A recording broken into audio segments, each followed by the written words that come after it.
Hello, good morning, good afternoon. It's a pleasure to be with you again, boys and girls there at home. Today, we're really excited. We're going to be talking about our training. We're going to use ropes today. If you don't have a rope at home, it doesn't matter. You may use even an electrical cord, whatever you have at hand, maybe even clothes. You can just tie it together and try to make a line so that your kids can do a little bit of workout, okay? So preschoolers, are you ready for your training today? So the idea is to work your overall body, the coordination, the balance, the strength of your kids, okay? So what we're gonna do is we're gonna start light.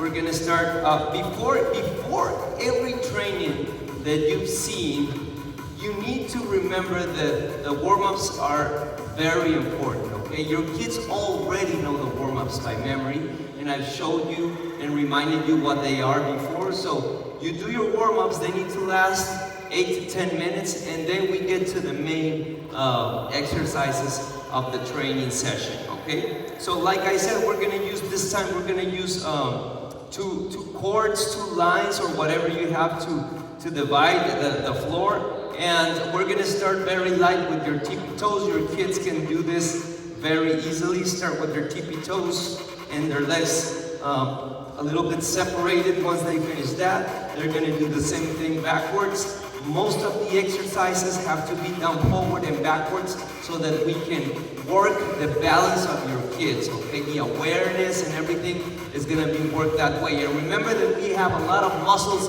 on our legs, behind our legs too. And this is the best way to work them, okay? Doing exercises backwards, okay? After you do tippy toes, you can start doing small jumps with your legs open, small jumps with your legs open. You finish that, you do it backwards. Then you can do small jumps on your side, And once they finish that, they get to the other side and then they go back. After that, they can do open and close, open and close. They finish that, they do the same exercise backwards, open and close. They finish that, they can do jumps forward and back with both feet together, and then back. When they finish that, they can do maybe one footer. For some of your kids, it's gonna be a little hard, doesn't matter, as long as they try. Okay, so 1 foot, as many jumps as they can. Ask them to count them though.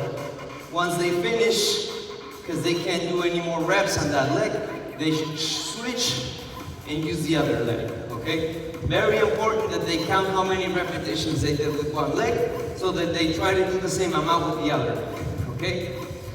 They finish that, they can do maybe froggies, frogs, on the rope, and once they finish that, these are just ideas. Of course, you can mix it up and try to come up with something from your own imagination, especially if you're inviting your kids to get imaginative and let them do the proposition of the next exercise, okay? It doesn't necessarily have to be this. This is just ideas that you can use at home to help them work and to get creative. Kids are their age in preschool are really creative, so take advantage of that and let them do propositions, okay? What I like to do is to first establish the exercises with a certain amount of rules, and after you finish that, which in this case are the exercises that I'm showing you, and after we finish that, you can let them get creative and you eliminate the rules, okay? So that they have fun and you can let their mind fly, okay? So after they finish that, they could do doggies on their toes without bending their knees and then backwards, like so. Then they can do crabs without touching the floor with their butt cheeks. Try to keep it as high as you can. And then backwards. And that is going to start helping their core. The center of their body is going to start to develop strength, okay? And also is going to help their abs. Why? Because they're holding their body straight up on the air, especially on the center, the core of your body. After they do that, you can let them start getting creative, okay? You can say, okay, maybe we're gonna try to walk on top of the rope without falling. So this is gonna be helping their balance, you know, without stepping outside. They may even imagine something outside. Okay, what I tell them is that if you step outside, you're walking on top of a bridge, and on the sides is full of sharks or crocodiles, and if you touch the outside, they're gonna bite your foot off. So they're like, okay, I'll try not to step outside. And maybe the same on top of the rope, but on their tippy toes on the side, and then switch sides, okay? The idea is for you to maintain the activity for at least 15 minutes. If you can achieve that, we're cool, we're great, okay? If you can do more than that, 20 minutes, 25 minutes, even better, okay? The longer, the better.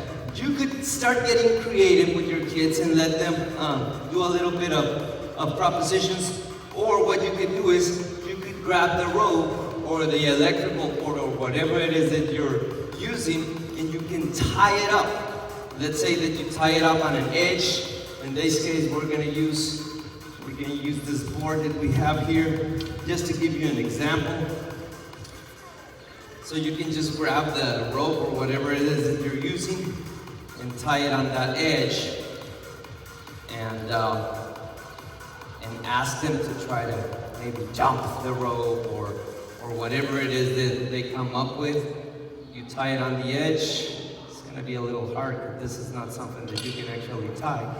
And you could maybe hold it on the other end, like so, and then ask your kid to run and go under the rope or go a little lower, and then ask your kid to jump on top, maybe with their feet together, so on and so forth, okay? There's so many variables that you can apply. The idea, like I said, is to keep him working for at least 15 minutes, okay? If you go longer than that, 20 minutes, 25 minutes, 30 minutes, excellent, even better, okay? I hope you enjoyed the class today. Please feel free to write through Google Class. Any questions, any doubts that you have, I'll be happy to answer them, okay? There is no requirement for pictures or video. Some of you have sent pictures and videos. I appreciate that, but it's not a requirement, okay? Even though I've enjoyed seeing your kids working in action, okay, it's not something that you need to send in order for me to know that they're working. Because I trust you, parents. I know that you're doing this with your kids, okay? I know that you want them to be active, and I'm sure that you're not skipping class, okay? So thank you so much for your attention. Have a good one. See you next week. Bye-bye.